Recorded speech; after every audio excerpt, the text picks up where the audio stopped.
Naku, lowbat na. Baka hindi na ma-start. Hindi, napapaandar pa rin naman.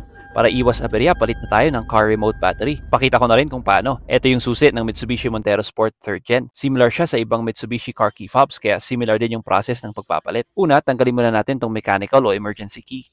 Slide lang tong maliit na to, mahuhugot na. Next, kailangan lang natin ng flat na screwdriver, parang ganito. Insert sa slot sa upper part ng susi. Pry open. At ayan, nabuksan na. Ma-access na natin yung battery. Ito yung battery. Tanggalin lang.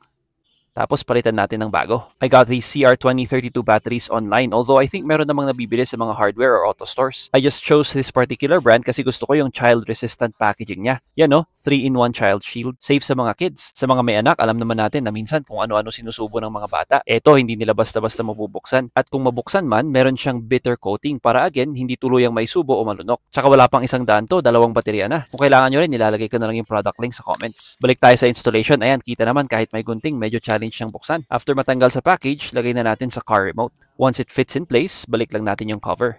Dahan-dahang idiin paikot hanggang kumagat yung mga clip.